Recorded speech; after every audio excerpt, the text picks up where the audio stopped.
You can now officially obtain a PhD in dueling. Hello guys and welcome back to another cold episode. On today's episode we are back with more news about Yu-Gi-Oh! Master Duel and more specifically the Master Duel Proficiency Test. This was just announced as of like today and basically what it is a test. Much like the quizzes in Yu-Gi-Oh! Duel Links, this is very similar in nature. You receive a quiz and then a practical exam, which is basically actually applying what you learned from said quiz in an actual duel. It's just Yu-Gi-Oh! GX. That's what's happening.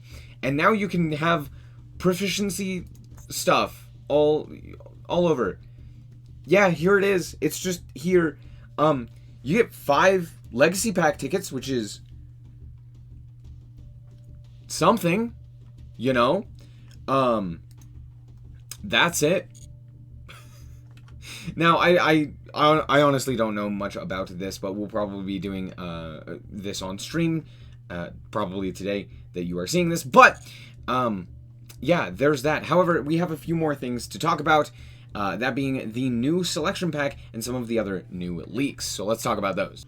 Vanquish Soul is coming to Master Duel. I'm super excited for this because I love Vanquish Soul. I think it's a very cool archetype and is a very fun deck to play. I've played it a bunch in the TCG already, on like other simulators and the like. And honestly, it's very fun. So there's that. All of the rest of these, I mean, they're new animations. They exist. Finally, Arrival Cybers is receiving its much-needed animation, but some of the other newer cards as well, things like a Singularity, as well as these 2 new ones, are getting animations. So with that, we kind of know, hey, at the very least, some of these cards are coming, but we know from the new pack we are receiving Novellas as well as Vanquish Soul, which is very interesting idea to put those 2 together, but alas, here we are. Now, I would expect Vanquish Soul to be probably pretty high in the UR count, but we also have things like Firewall Defender, which is likely to be a higher rarity card. We have the Novellas, we have the Vanquish Soul, etc., that we all, or at the very least that we know of. Right, we don't know if we're getting all of these cards in particular, but these are the cards from the archetype. I would be very surprised if they didn't give us all of the Novella stuff, as well as all of the Vanquish Soul stuff right off of the bat, but there is a chance we don't get things like Xiaolong, which hasn't even been in the TCG as of yet, as well as I believe, no, Snow Devil, no, these 2 are in the game, or in the TCG. They're just basically brand new in the TCG. So, there's that. We have the new secret pack for Exosister, which is very nice. Just being able to, again, actually pull for these cards that have been in selection packs only in the past. So that's nice. Again, still no tier. Still no a lot of these other decks as well. But moving on. We have a new Ritual Festival, which is Pog.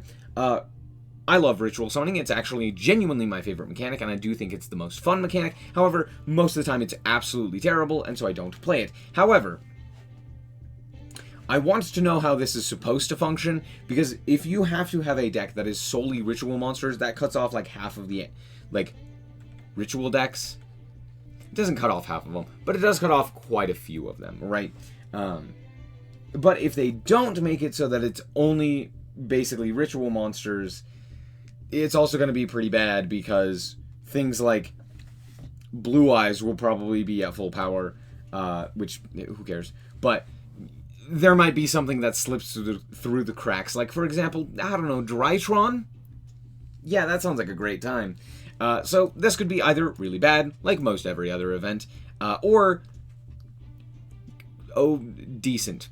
Mediocre at best. I'm not expecting this to go well, but I do like Ritual Summoning, so I am excited for this one. There's a new solo mode for Gen X with the Gen X controller mate. We got some new icons, yada yada. Some more sleeves, more icons and mates, and some new monster arts. Honestly, all things that look pretty cool. Again, not really too much to talk about other than Vanquish Soul, but yeah, pretty exciting, at least for me. I really like Vanquish Soul, so I'm super excited about that. Also, if you don't know what Vanquish Soul does, I'm just going to do a quick rundown. Basically, each one of the monsters has an effect on the field that allows you to either or to reveal a specific attributed monster. So for example, with Raisin, you can reveal Fires and Darks, and then depending on what you reveal from your hand, you can gain different effects. So with Caesar Valius, if you reveal in Earth, a Fire, and a Dark, you could destroy a card on the field, just non-target, which is pretty cool. And lots of stuff like that. So it's a very like hand trap centric deck, and it can also like bounce cards to the hand and just mostly plays out of the hand instead of on the field, which is kind of interesting, and it's very cool the way that it works.